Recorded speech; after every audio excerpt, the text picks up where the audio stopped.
Good afternoon. Thank you for tuning in with us today. Today is our 14th show. As you all know, my name is Gina. This is my dad, Jerry. Veronica is behind the scenes.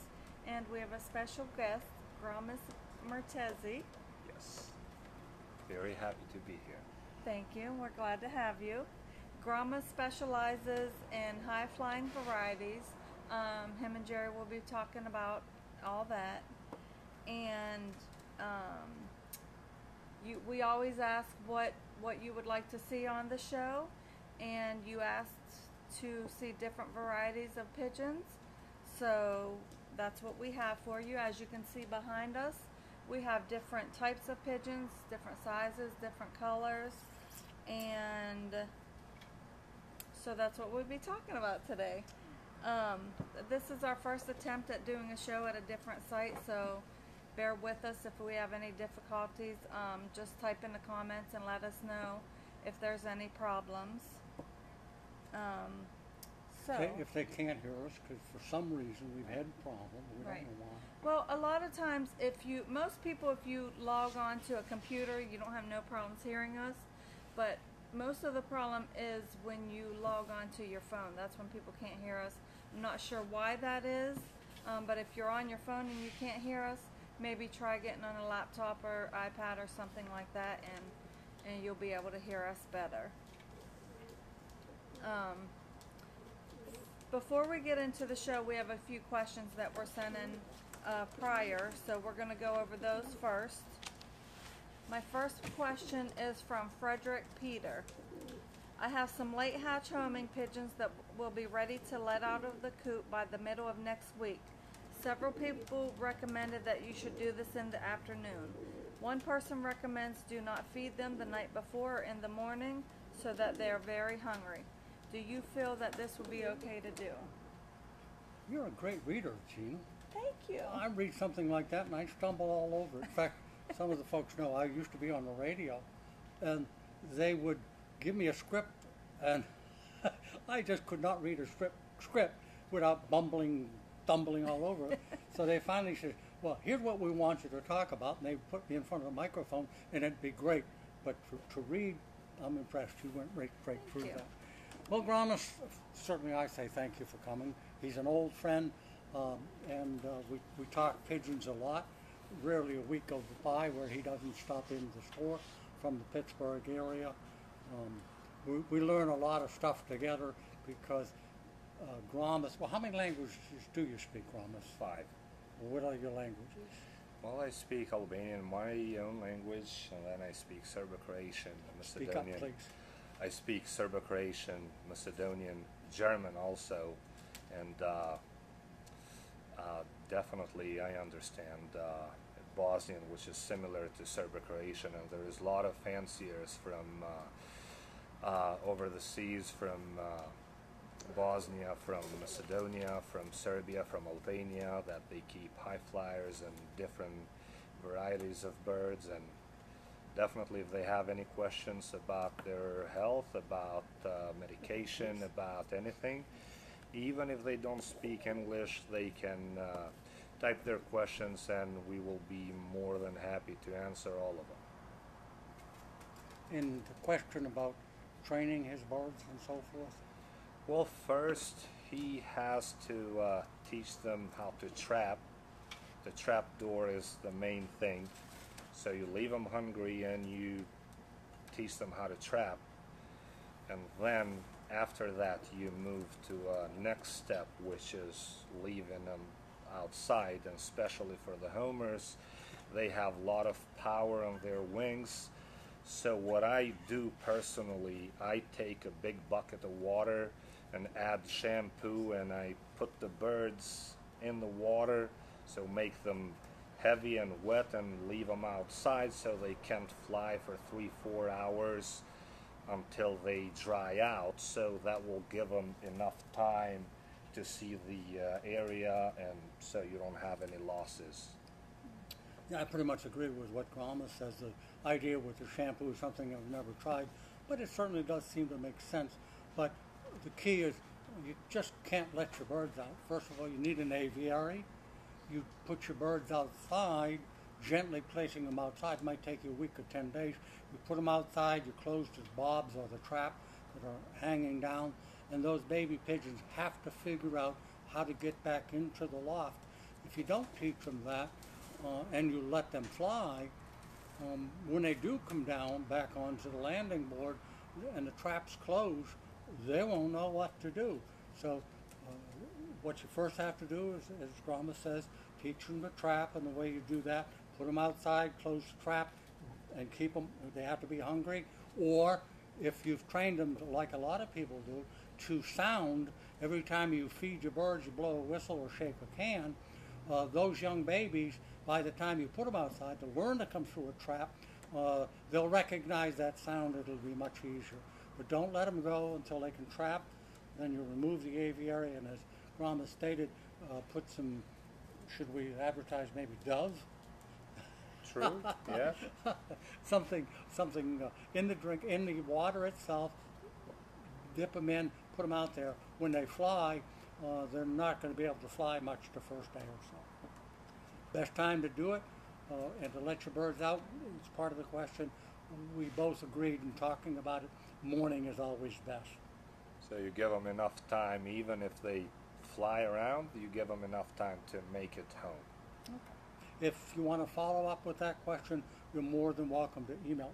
How do they send it to us? Because I'm not Facebook savvy. Just comment in the video. They can write a comment and then we'll answer the question. Okay. We have another question? Yes. Question from Norm Everhard. Can you use worm out to breeders feeding young? How long should you wait before worming young birds? Well, me personally, I usually wait 8 to 10 weeks before I worm out my birds. The reason why, you give them enough time to grow, and then you do it. But if you have worms and you have to treat them, then you have to. They won't die, but they're not going to get enough immune against the worms. So it's not a good thing to do it, but if you have to, you can deworm them definitely. And far as I know, the worm out gel won't kill any birds if they're a week or 2 weeks old. It won't kill them. Sometimes it happens that they will have burned feathers. And also moxidectin, it's pretty safe. Ivermectin, it's pretty safe too. Those three, I believe they're all safe. They're not good, but if you have to do it, you can. The only way you're going to know if you have worms, and it's not foolproof, the only worms you're going to see are what's called roundworms. They're the most common worm there is to a pigeon. So when you want to treat for roundworms, if you see them, you know you have them, as Grandma says, you got to treat.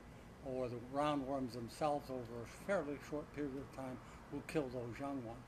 And the way you worm is not individually, at least not in my opinion. You're much better off to put it in the drinking water. The parents are feeding in those birds after they drink, so they're administering the drug or the wormer to the birds, and it's not, what's the word I'm trying to, it's not as strong, it's diluted. That's the word I'm trying to think of. If you try to individually treat babies in the nest, you may give it too strong, you may not give it enough, and it's a good point that Grandma's made about the burning. Well, that we don't mean it'll get hot. What Grandma is saying is that when you start to look at your young birds, you'll see fret marks or marks Yes. on their wings. It's almost like something burned that wing, and that's because the medication you used was too strong. So be aware. Put it in the drinking water. Do not put it down their throat. Next question. What else should you do after you worm them? What's one of the important things you do afterwards? Well, the first thing you do is you clean the floor for the next 2 days to make sure they don't pack on the floor, and then they will get it back in their system again, the eggs and everything, because usually... I was going to say what you're saying basically. A lot of people don't realize this. When you worm your birds for roundworms, the medication is not supposed to kill the worms. It just paralyzes them. So chances of getting reinfected again are 100% if you don't clean the loft the next day. And then after you clean it, you have to give them vitamins and probiotics for the next 8 to 10 days. Usually vitamins. Yep. What I've found over the last year is I'm using a product called Ultra Pro.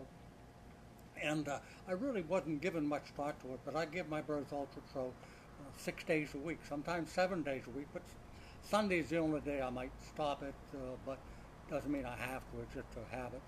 But I had some people in my loft maybe 3 weeks ago, and they were handling my birds, and they said, "Jerry, what the heck do you do to get these birds so silky smooth?" And if you handle my birds, it's almost like they want to slip out of your hands. And I got to thinking, wonder what made the difference. I've never had people tell me that before. And it's the Ultra Pro. So using Ultra Pro, it's ultimate vitamin, which we sell, and a good quality probiotic, which we sell, with a formula that we combine them together based on some scientific information supplied to me. If you do it over a long term, you'll just be amazed at what it'll do for your pigeon's feather. We talked long enough. I think our answers are longer than the questions. True. Okay, next question from David Blondell. My pigeons are stomping around in the loft almost like they are tap dancing. Seems like something is irritating them. I do not see any lice, and I rub my hand on the perches and don't see any red mites. Any suggestions? Well, Dramas, you had the answer right. If they're tap dancing, what do you do? The first thing is you remove the radio or the stereo from your coop. Don't leave any music on. That's the first thing, so they won't dance. That'll stop the tap dancing. Now, usually they do that when they have red mites. And, right, I believe that's what it is, yeah. So using a permectin and, right, is that the one? No, No. permectin is used. People Use try perch oil. permectin, they try sprays, they try powders. The key with a red mite and the stamping that you hear is the red mite is biting the bird's feet, and it just bothering the heck out of the bird. But the mite does not live on the pigeon. That's where people make so many mistakes, is trying to treat internally or externally, and when they're doing it, the mite's not there. They usually come out early in the evening and sometimes probably more at night, but they live in the cracks, crevices of your loft, where there's a crack in your perch, or where the perch meets the wall, little cracks and crevices. So treating the birds did absolutely nothing, because they're going to be right back the next night. So Gina knows the answer. So you have to treat with perch oil, which you squirt on the perches and the nest box, wherever the cracks in the wood is. And it soaks in. What happens when the bird perches, the fumes come up and kill the red mites that are on the bird early evening or nighttime. Good question. Good question. Should we start on the birds or just answer that one? We'll answer this question from Manny. Can you administer Adenozap with other antibiotics? Give me my catalog, will you? Let's look it up. Do you have any idea? About the... Adenozap mixed with vitamin antibiotic. My answer would, without looking, would be yes. Yes. Adenozap is not an antibiotic. Right, you're Yeah, right. and it's a natural product. You know, Yep. Yeah, okay. Right there. it's all herbs, I guess, Natural, right? yep. Yeah. We're looking it up for you, folks. It's a natural product, so the answer is yes, you can. So, great question. Adenozap is something that more and more people are using as a preventative to the virus itself, Adenozap. In fact, I got a call just before we went on here, and the guy had circle virus, and there are multiple viruses, but he wanted to know what to use for circle virus, and he said, I've been trying Baytril, but it doesn't seem to be doing anything. Ramas, do you know the answer? to treating a circovirus? Well, maybe you know it better this Oh, time. I love it. Pass it off to me. No, I'll just pass Pass it the straight buck. to you. The key is the word virus. If you've got a virus, I don't care whether it's PMV, paramoxyvirus, whether it's adenovirus, whether it's circovirus. There are a lot of different viruses. No treatment. The only one that's any product made is PMV, paramoxyvirus, and that's a preventative. You've got to give the vaccine shot before, and there's a prescribed time that you do it. But as far as giving antibiotics for Circo or any other virus, it's an absolute waste of time and a waste of money. If you want to do anything, if you want to give them an antibiotic, I'm not saying it will harm, I'm saying it'll do absolutely no good. But when you have a virus, many times a virus is followed by a secondary infection. If the secondary infection is bacterial, then something like amoxicillin, which is very gentle and mild but effective, will take care of the secondary infection. But to try to treat a virus, don't waste your money. It just doesn't work. Adenozap will help, but it's not an antibiotic. What they do is they treat the symptoms, because a virus is much like a cold. When you get a cold, it's a virus. Doctor will tell you take 2 aspirins in the morning, or take 2 aspirins before you go to bed, and you'll feel a little better in the morning. But what he's trying to tell you is there's no treatment. The aspirin might treat your headache, might treat the little bit of a fever, might treat a little bit of a cough, or take some cough medicine. You're not treating the virus, you're treating the symptoms. But isn't there products that help the virus along?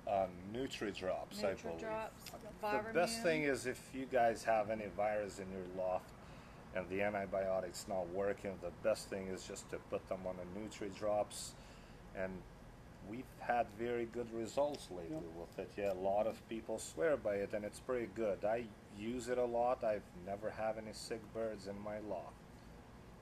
Another product that is similar is something called Viromune. Viro meaning virus immunity. But here again, you're trying more to prevent than you are to treat. The product that Nutri-Drops, we've talked about it before, but there's been a good friend of ours who used it with tremendous success. I'm looking at the screen. Oh, there we are. We're not moving. I wonder if that means anything. Okay, let's talk about pigeons. Hold on, let me finish Okay. this real quick. Mike asked, is there a vaccine for circovirus or adenovirus? No. No, it's a virus. You can't treat a virus. And a vaccine, the only vaccine, as I mentioned, is for PMV, paramoxyvirus. That's a preventative. It's not a treatment. But there's no adenovirus. I mean, there's no vaccines for any of the other ones that they are working on them, but not available now. All right. And Barb? real quick, Oh, before we get started, once again, catalogs. If you want a catalog, please call or email us. Please do not request it on the Facebook Live show or a Facebook message. Call us or email us with all your information, and we'll get it sent out to you. this is our catalog. It's 122 pages, full color. I've been told, and I'm proud to say, so many people call this a resource. What that means is whenever they have a question, they go to my catalog, because it's not a listing of just products. There's hardly a page that doesn't have tips or tricks about pigeons and health. And a lot of people will have a product in the catalog and will say it treats coccidiosis. But with us, you'll find paragraph after paragraph of a description of what you're treating, how it works, not just give it 1 teaspoon to a gallon. We're telling you what's in it and how it works. What do you think, Ramos? Are we going to get interrupted again? Grab a bird virus. One more thing before we Ramos. get started. There we Go ahead, get up and get it. Because if you don't start, No, She's really, not one gonna more stop. thing. If you have questions while we're doing the show, feel free to post them. We'll get to them. whether it's about the pigeons that we're showing or anything else, feel free to ask a question.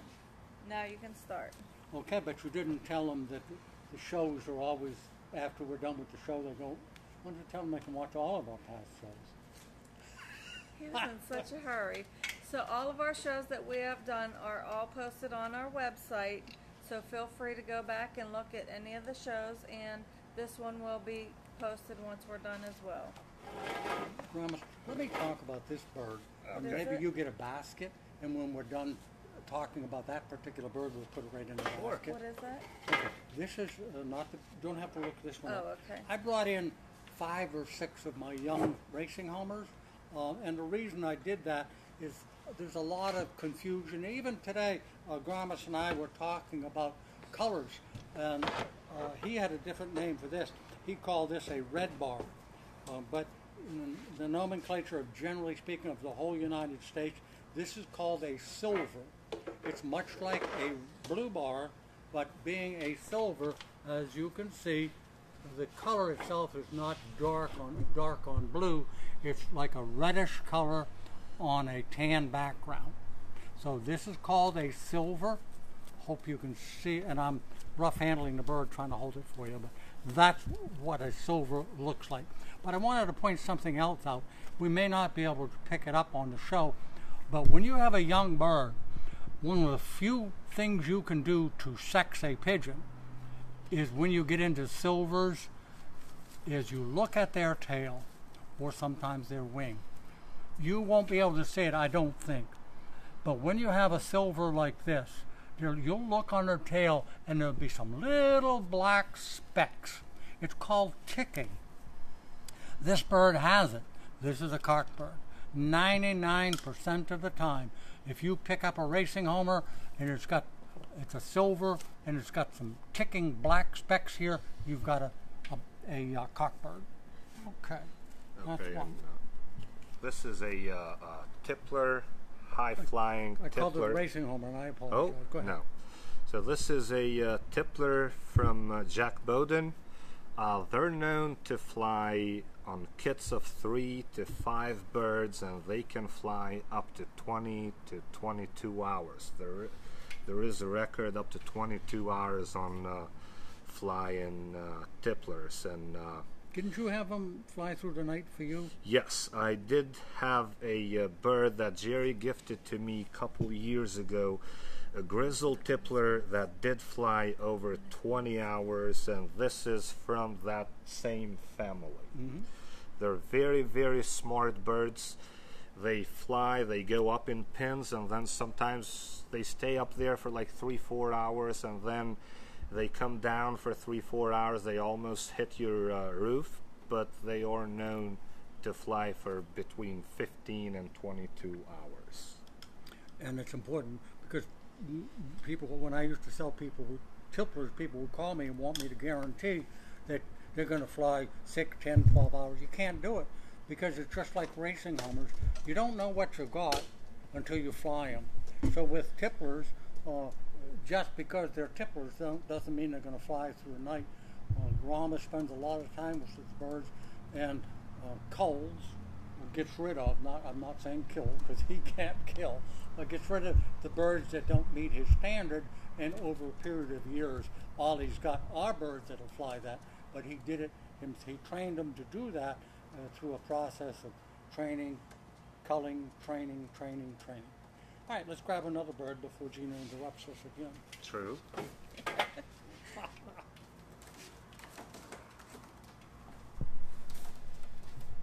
All right, so this bird here is a Serbian high flyer. They have crest. The crest is on different shapes. It could be as a V.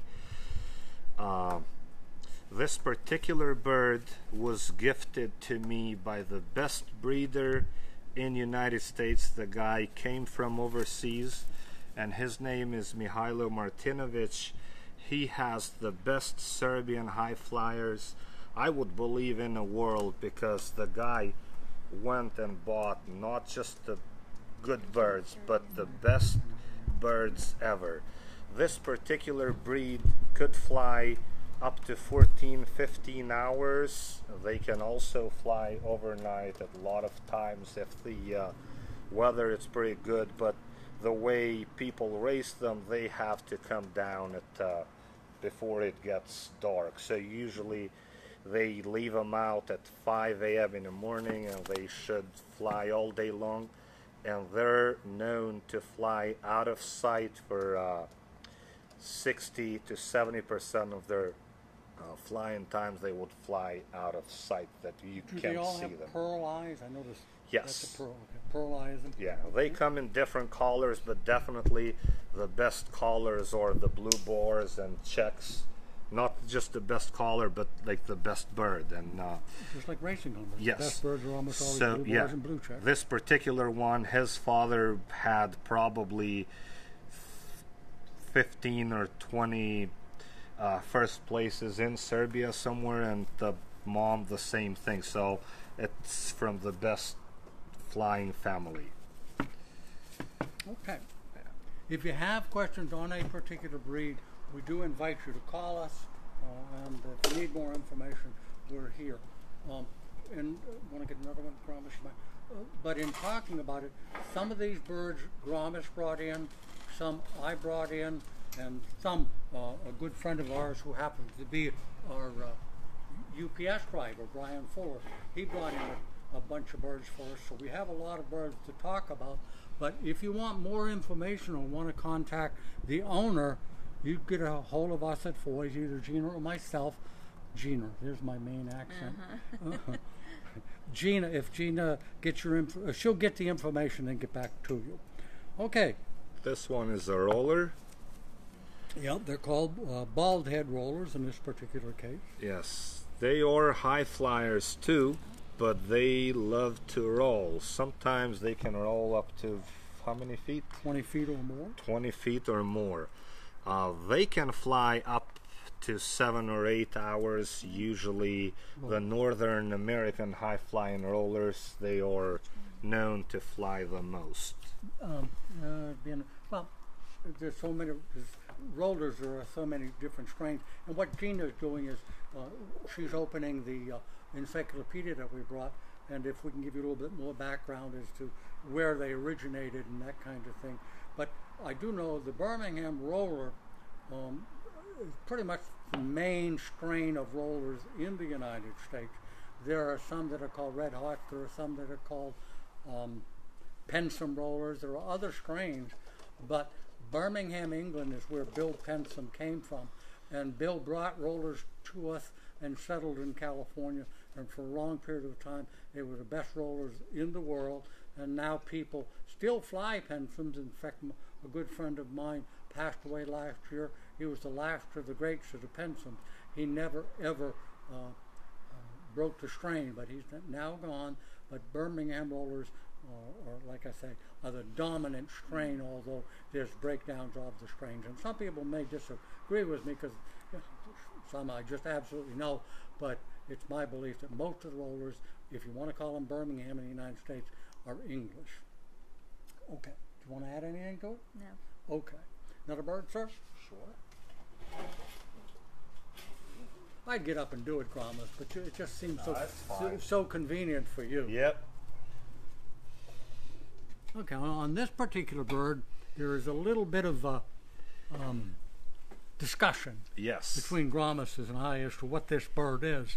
I spoke to Brian, and he told me what it is, but you called it To me, it looks like a French frill. a French frill. Look up French frill, will you? I never had a chance to do it. But this is a German owl. A German owl is a breed that's become very, very popular in the United States. It's a show bird. You can see there's some molting going on with this particular bird. But it is definitely... Here comes the... I thought the What'd you UPS call was it? coming. This is a German owl. Oh, okay. Might be called an old German owl. It has a bull eye. When I say, like we were talking about it before, pearl eye means that it's got a white ring on the outside.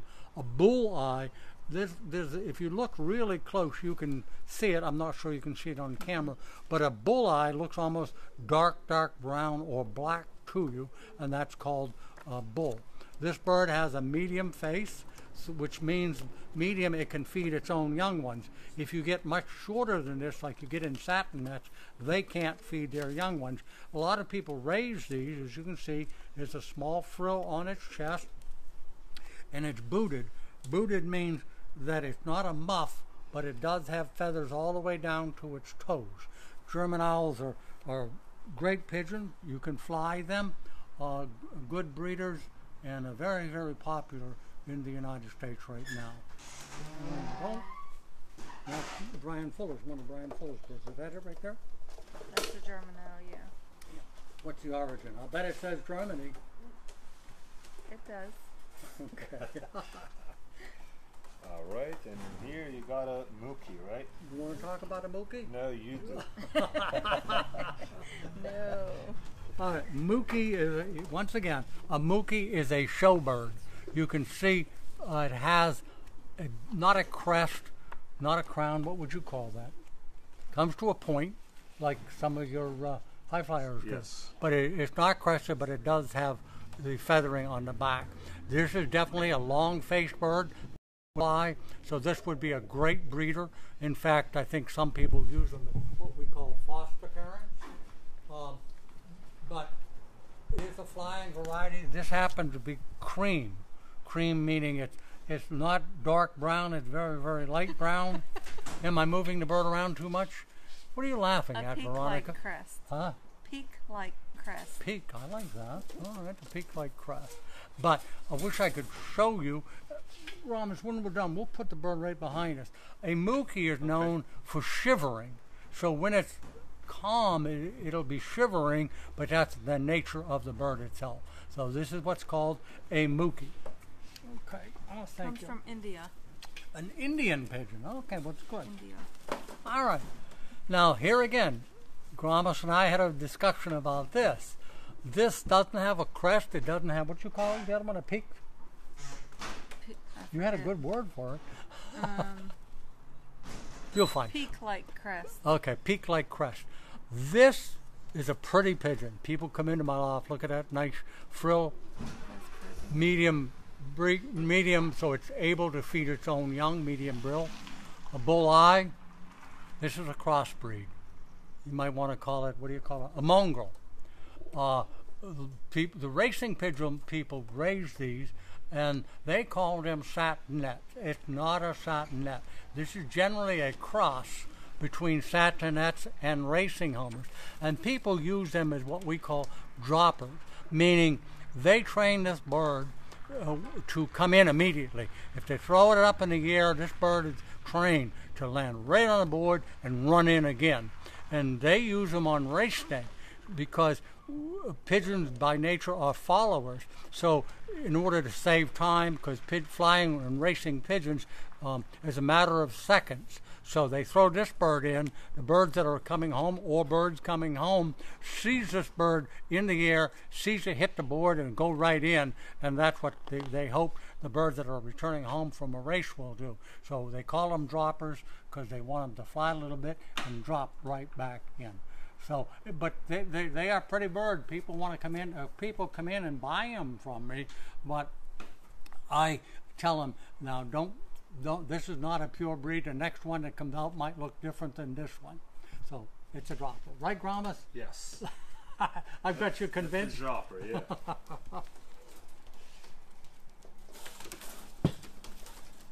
There's Brian. Huh? Brian. Oh, yeah, here, Brian, our UPS driver, is. In fact, we're going to be talking about Brian's bird. I'm glad We've he got brought an it. English carrier You want here. to talk about him? No, you do. Okay. No, you do. I'm just telling you what it Okay. is.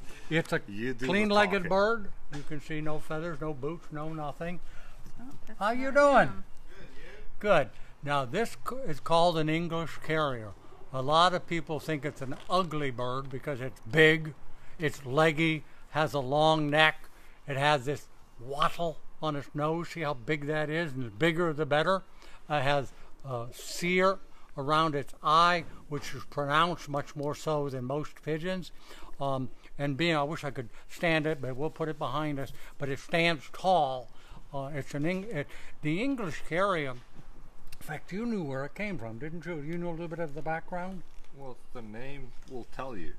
It's English. Origin is Middle East. Yeah. You know, you would Is think. it? See, I called it English because it's called an English carrier. But like you said earlier, a lot of these breeds actually started in Persia. Persia, yes. Or Middle East, where pigeon hobby is almost a religion. Yes. It's thousands upon thousands of people keep pigeons in there. But look at the length of this wing. It's a big bird, but it's not a flying bird. It's meant to be strictly a show bird. They can take care of their young, although they are clumsy and have a tendency to break their own eggs because they're also very flighty. They're a hard bird to calm down. I'm sorry. Oh, let me put that one in here and I'll grab this guy. Okay. This is the American fantail. And the American fantail differentiates from the Indian fantail. An Indian fantail is twice the size of this bird. It has the peak that we talked about before, and it has boots. And the Indian fantail is probably the most aggressive bird that you can possibly have in your loft. The American fantail is just the opposite. Very, very docile, easy to handle, easy to tame. It has what we call a pearl eye. This one has a white ring all the way around it, eyeball, and it has a medium face so it can feed its own young. It's a show bird.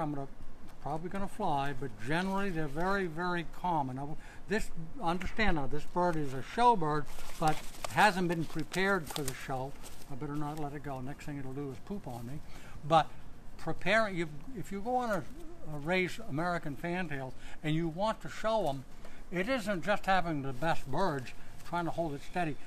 You've got to know how to lace its tail. And lacing a tail means every feather. You see how big this tail is? There's one less. But they actually have, one goes down, one comes up. One goes down, one comes up. And you've got to lace them all the way across to get ready for judging. And when you walk into a show hall, you'll see people with American fantails. It'll be in their lap and they're lacing and lacing and lacing. And then they'll take masking tape and tape the bird all the way around its tail to hold those feathers in place. And as soon as the bird is called up to be judged, they remove the tape and the bird, hopefully the feathers will stay in that position. And they're a shivering bird too. They have a tendency to do that. But pretty pigeon, very, very popular in the United States, although nowhere near as popular as they used to be. We're in the white dove release business, and these are a popular bird to have exhibited, especially at a wedding, because they see these big tails, but what we use is pure white. This is called a saddle, a red saddle American fantail. Yes. Thank you. All right. And once again, we're still taking questions. If you have a question on pigeon health or any kind of question, we invite you to send those questions in now while we're on the show. We still got 25 or 30 minutes, but I've said this to you before. One of the nice things about doing this show is there's a clock per se, but if we want to go to 4:05 or 4:10, we can go. Don't mind me. Gina's over there giggling about something, but we're not limited. So this show may go over a little bit because we have so many different birds to talk about. Another one, Promise? Sure. Where'd you get the sunburn, Promise? I noticed you. Were you down south on vacation or something? Yeah, it was a couple of days. Where were you? Myrtle Beach. Myrtle Beach. Okay. All right. Next one, to me, it's almost a misnomer, but I guess beauty is in the eye of the beholder. This is a German beauty. Remember I told you at the beginning how sometimes you have a bird and you don't know what sex it is, but if you get it into these colors, we were talking about silver, this people call yellow. This is a yellow splash German beauty. But look, the ticking is much more pronounced. You see the black marking on his tail? That's called ticking. absolutely, positively, this is a cock bird. So that's something to keep in mind. The significant feature of a German beauty certainly is, look at that nose. It's supposed to come in a circle. Look at it, and the beak goes down. This is called a wattle. Remember the English Terrier had a big wattle. This has a big wattle also, but nowhere near as big as an English Terrier. But this does point something out that I think is good to talk about. This nose. Any pigeon you have, if the pigeon's color is anything other than nice and snow white, with one exception, if it's not snow white, you don't have a bird that's in perfect health. You need that white wattle, almost chalky colored. The only exception is when the parents are feeding. When they're feeding and they're stuffing the babies with food, this has a tendency to get wet looking. And if they're breeding, that's not a concern. It's a big pigeon, bigger than a racing pigeon. A lot of tail, good healthy bird. And as I said, the color is yellow, clean-legged. It's got an orange eye. I'm going to put it real close. I don't know where you can see it, but we've talked about pearl, we've talked about bull, and this is actually orange. If you look close at it, it's black in the middle. I guess that's called the pupil, and the circle around it, in this particular case, is an orange. I would think most people that breed these are going to use foster parents. Because of the shape of its head, I'm guessing it would have a harder time to feed than some birds. But a nice big pigeon. All right. Let me grab one, Thomas. Seems you're not doing anything. Let me. True. Yeah. I thought you were going to help me. Here, I'll do it. Give me the white, solid white.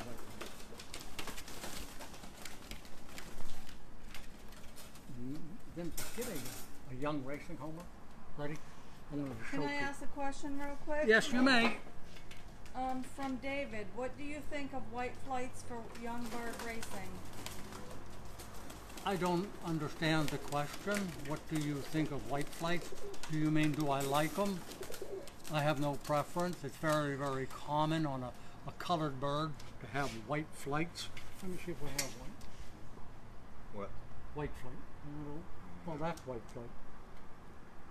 But all that means is that 1, 2, or 3 of the wing feathers are white where the rest of the bird is colored. I have no particular feeling either way, if that's your question. All right, I wanted to show you this because this is something you don't see very often because they're not a show pigeon and they're not a flying pigeon. This is a meat pigeon. This is what people raise for meat. In fact, Ramos and I were talking earlier about Wendell Levi, who wrote a book called The Encyclopedia, and he also wrote the book The Pigeon. Well, he's now passed away, but in Palmetto, South Carolina, I believe, might be North Carolina, in the Carolinas, they have 50,000 pair of these, and they're bred for meat. The breeders, this is a breeder, is not meant for meat. Its young ones are. And usually a baby of 28 days is removed from the nest, butchered, and sent mostly to the New York or California area where it's a delicacy. We've all heard of squab under glass. Well, what squab under glass is squab is a baby pigeon. Under glass just gives it some classy name, but what you're doing is eating chicken breast, pigeon breast, just like we eat chicken breast. So I wanted you to see that. But the reason I asked Grom is to It's a lot bigger than look at the size, you know. 100% bigger. You probably twice or 3 times Probably, bigger. yes. And the reason they're so big is the bigger the bird, the bigger the breast. So, and this has a bull eye, although I can see some orange in it. It is completely featherless. I'm holding it tight. It's a strong, big pigeon. But look at this. If you can see the difference, hold it at an angle this way. There you go. Look at the difference in the size. But this is a utility king. I do keep these. If you're ever interested in a meat pigeon, you can contact me at Foy's. We do have them available for sale. We don't sell the young ones. We just sell the breeders. So if you're interested, call me. My name's Jerry. Call me at Foy's, and we can talk about Utility King. And what were you laughing about? They know your name's Jerry. Oh, thank you. Gina's behind the camera right now. And also, Veronica's over she's trying there. to say that we don't eat pigeons. You know, I love pigeons. I would never eat one. Well, Sorry for that, but It's funny, I've had pigeons pretty much 67 years of my life. I've never eaten one. That's because I don't know how to butcher them.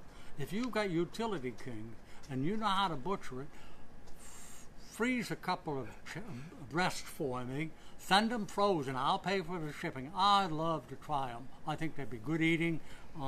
Sorry, Gomes, you're weak-stomached, huh? It reminds me one time I was feeding the family, and we had a butchering market within walking distance. And I went over there one night, and I brought home some meat. And for Sunday dinner, we had meat, and they all loved it. And after they're all done, I said, "Do you like that goat?" Goat! They all loved the goat until they found out they were eating goat meat. So one never knows. So I might invite you, Gomes. Come on over, and we'll have chicken breast sandwiches. What do you think? that's fine. Just no pigeons. I love them. I would never eat them. Well, do you like horses, or do you like cows, or do you like pigs? Of course, I can eat the cow. Definitely, yes. Cow's meat's pretty good. Chicken also. Oh, we're wandering. Yeah. All right. Oh, this is the biggest pigeon we have. Come on, guy. You don't want to come, do you? Okay.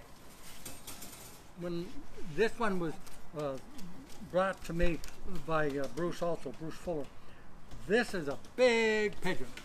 Look at the wing on it. I mean, it's huge. You mean Brian. You said Bruce. Did I say Brian? Hi, Brian. I'm sorry if I called you Bruce. But you ought to know me by now. I called him Brad for the longest time. But anyway, this is a Dutch cropper. People call them powders, but the powders and croppers are different breeds. But basically, when you show them, they're in the same categories. Here again, let me check. See, this one has a little bit of a silver color in it. So what's that tell me? I'm going to look at the tail. I wonder if it's a hen or a cock. This one does have ticking. Little black ticking here. This is a cock right there. It's all over the place. So once again, it's a muffed variety.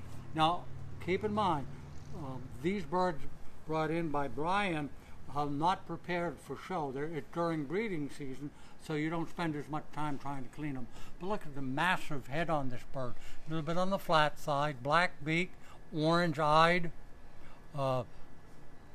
They raise their own, but a lot of people, because they're so big and clumsy, do change eggs around and put something else under them, or wooden eggs, and let something else breed them. So they're being so clumsy and so tall. When you see them behind me, you'll see it's a tall standing. And when it coos like a cock, the breast will blow up pretty much, not like a balloon, but fairly tight. So this is called a Dutch cropper. Fairly popular. I don't think it's considered a rare breed. You see a lot of them at the show. Thomas, what are you going to talk about a pigeon? Yeah, this I'm is starting to a lose my voice, Thomas. ice pigeon, right? Yep. The name comes from Galician high flyers. Usually the Galician high flyers, they have the same color. And they come from Galicia. Where's and that? also a lot of people say they are a Syrian breed also. Okay. It's a Boy. medium bird. They come as a show birds and as a high flyers also.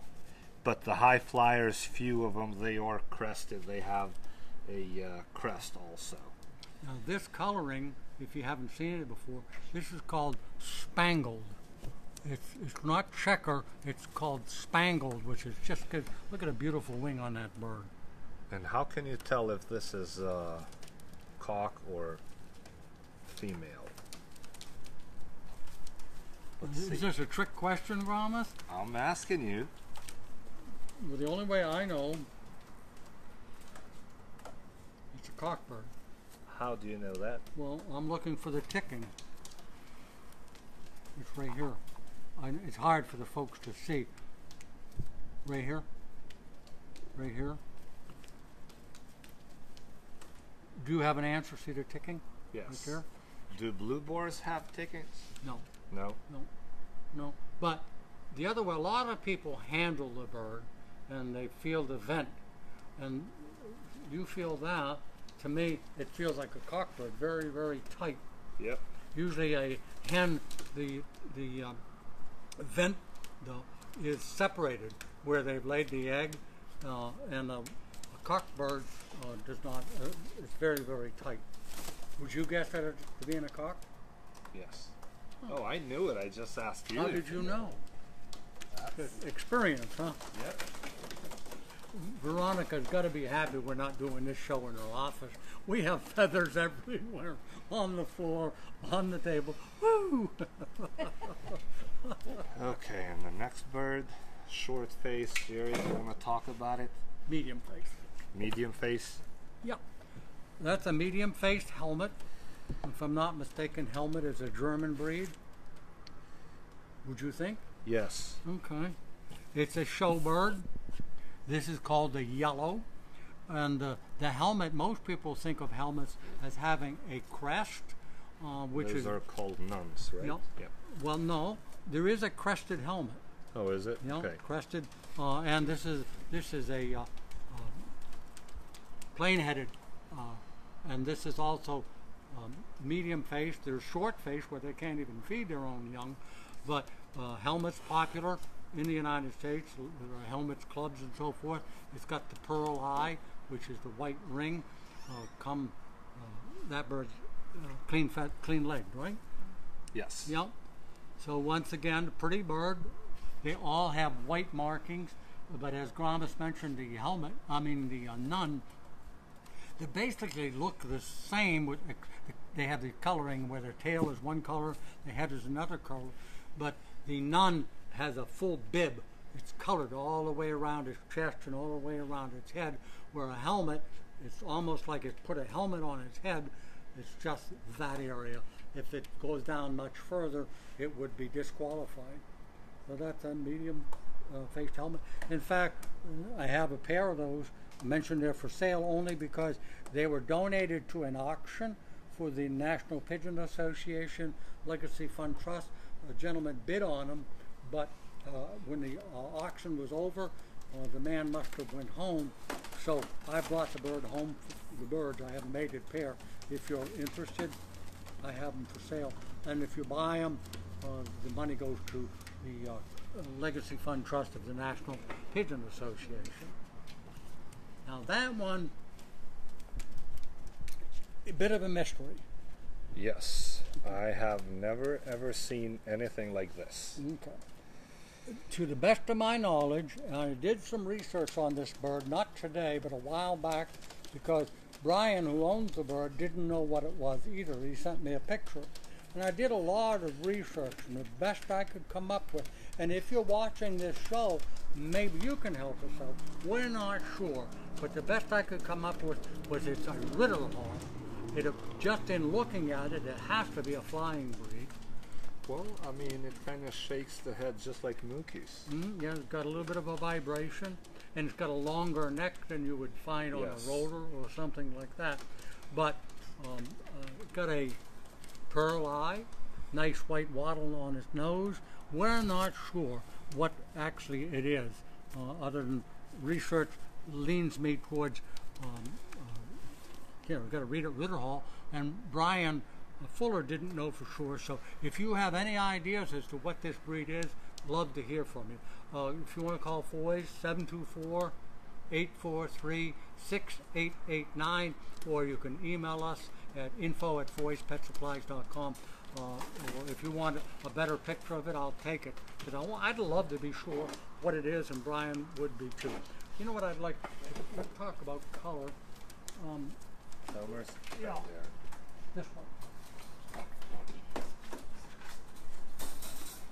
All I want to do in talking about color, I get a lot of people calling me and they say, they want red pigeons. As you know, we sell pigeons here at Foy's. This is what's called recessive red.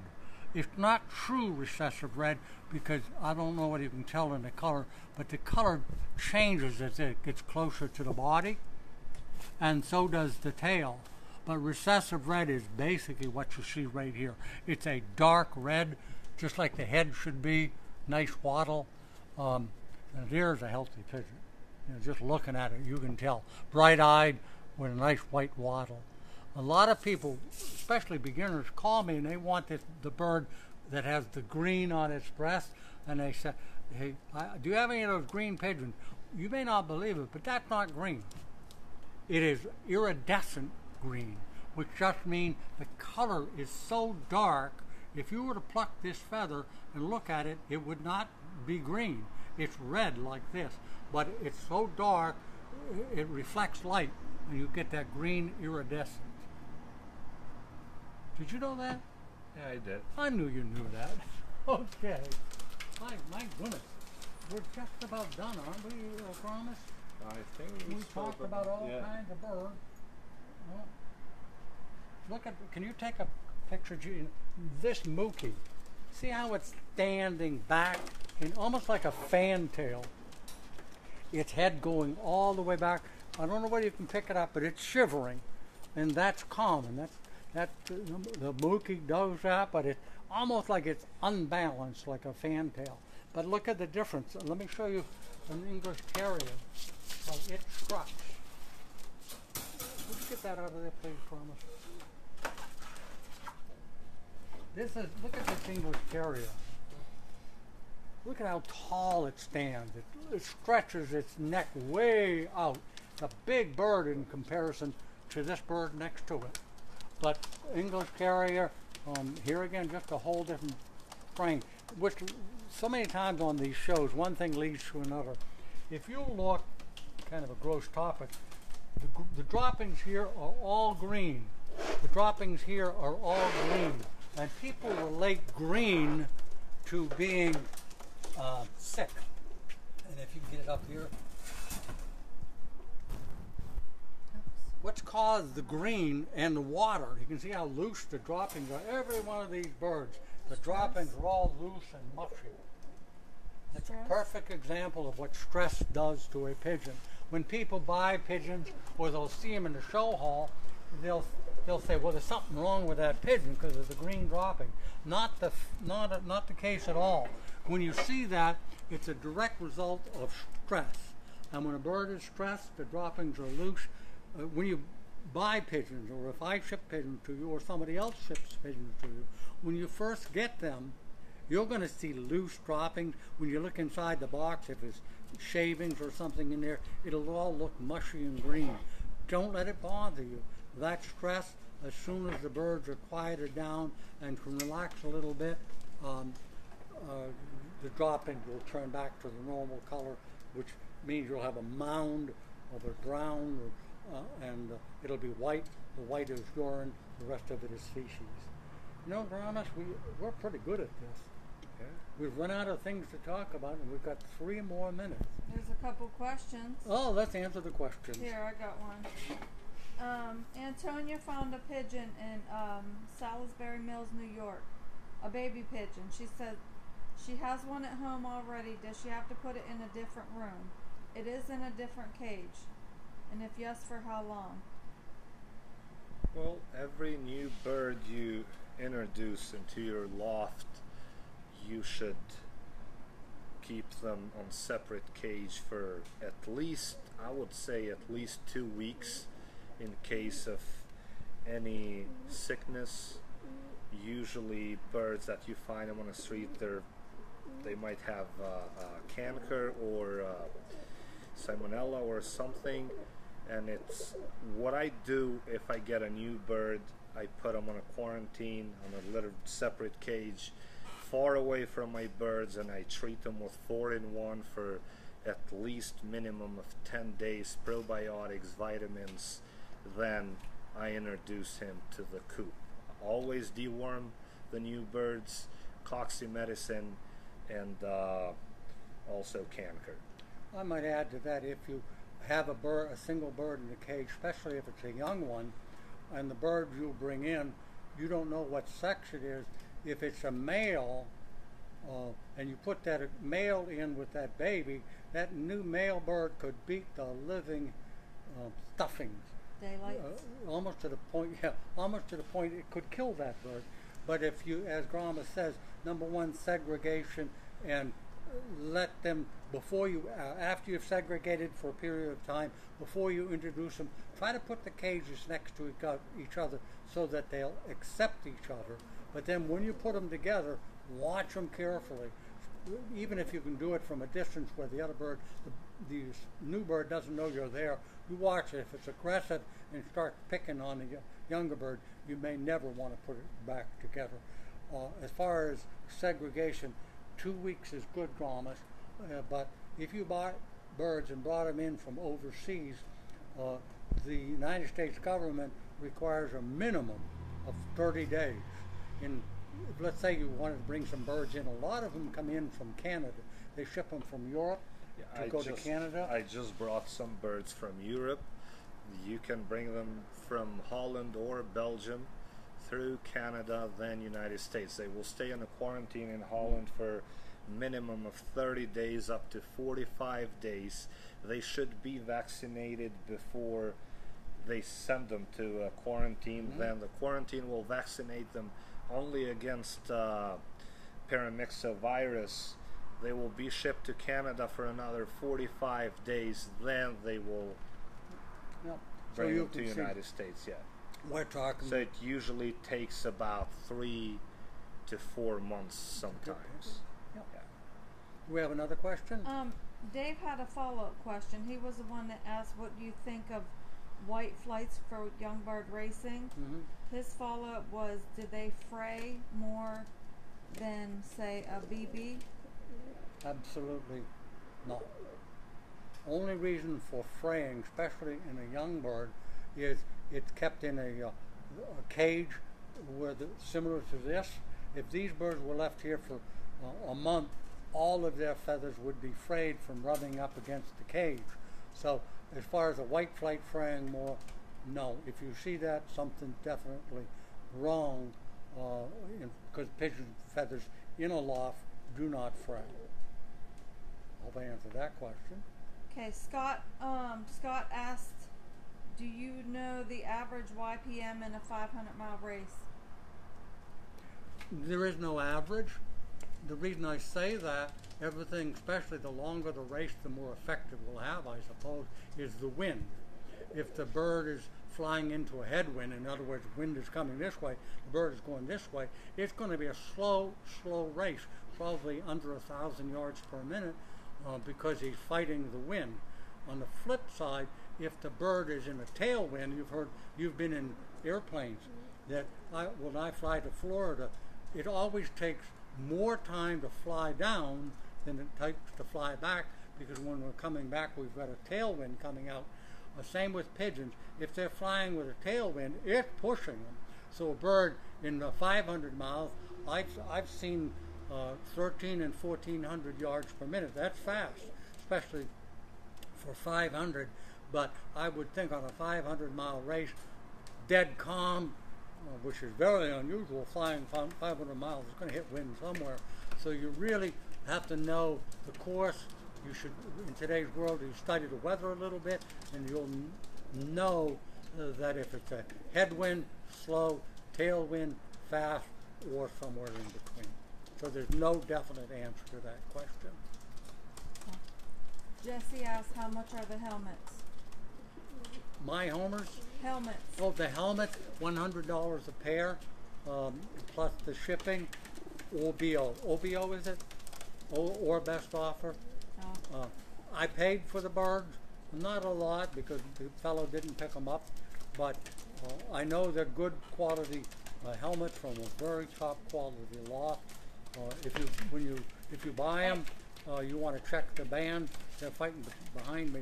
You can check the bands and track them down, or I'll ask the breeder who donated them if it's okay for you to call him. I see no reason why you couldn't. $100 a pair. Funny, I'm listening to these birds back here. Gromus, you've done this. I ship pigeons every Tuesday all over the United States. I walk into the post office, and the people in the line look at me, and they look at the birds, and the box says live birds, you know. And they'll say, "What's in the box? What's in the box?" And I'll tell them the pigeon. And then they start doing what these birds are doing, cooing and fighting, and and the people are just amazed. You mean you can feed those? You can send those pigeons? How are they going to eat? How are they going to drink? I said, they're not going to eat, they're not going to drink, because in the United States, the only way to ship pigeons is through the post office, by express mail. They can't have any feed. As an example, I shipped pigeons, I've told this story before, to Puerto Rico, and they got lost. Took 6 days to get there. No feed, no water, 16 birds. All 16 birds were still alive after 6 days. One died the next day, and all the rest of them did survive. And I've got a bit of a guilty conscience. I'll tell you the story because it happened today. I was gathering these birds to bring in to talk with Gromus about pigeons, and I heard this noise. And I have a cat carrier in my pigeon coop. And I looked, I didn't know what it was. Then I looked some more, and there were 4 birds in a cat carrier, 3 white ones and a yellow roller, had been in there since Tuesday. I had put them in there to move them to a different loft. Old age. Oh, could I use pneumonia? That one? Well, anyway, I forgot them, and they were there Tuesday, Wednesday, Thursday, 4 days, no feed, no water. I took them right out, put them in the cages they belong, perfectly fine. The only thing they did was, man, you ought to see them go for the water. It was a hot day, 80 degrees today, and they went and ate and drank, and you never know anything happened to them. You know what? One of the few times we've actually gone over. Do we have more? Well, let's just do it. Do we have more questions? I noticed somebody asked where you got all the where you got all the pigeons from. Once again, Gromus brought his pigeons.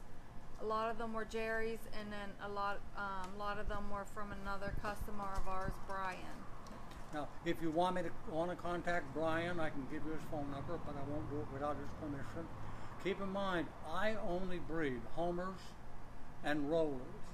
I have that pair of helmets from the auction last year, and I have the utility kings, which are available for sale, because an young Amish man called me wanting to know if I would be able to sell some utility kings for him. They raise them for meat, and he's trying to make some money for himself. So I told him, yes, I'm going to talk about them on the show. You call me if you're interested, and we're also going to have them on our website. Keep an eye on our website. Gina and I have been talking about this for a number of weeks, but what we're going to do is take all new pictures of my homers, rollers, the utility kings, the white homers, the rollers, and give you a better look at what I have in stock now. People will ask me for the birds that are in the picture in the catalog. You have to remember, the catalog is going on into its 2nd year. All of the rollers that you see and all of the homers that you see are gone. I've sold them, but they're meant not exactly what I have. They're meant as a representation of the colors we do stock. Gromus. Yes. Wasn't so bad, huh? It looked No, like you it were was very pretty good, relaxed yeah. and did it. Appreciate it. A lot better than my first show. Yeah. Oh yeah. Gina's getting real good at it, and I can see the day now where Gromus and Gina will do a show, and maybe I can go on vacation and not worry about it, huh? No. Oh yeah. Yeah, no problem. Yeah. Thank you very much, Jesse. I hope you're interested in those helmets. I'll make them available to you. Call me. Stop. Pardon? Jess. I'm Go sorry. ahead. Oh, it's Jess. Jesse. Jess Martin. Hope you've enjoyed the show. Gromus, you enjoyed doing I it? did. Yep.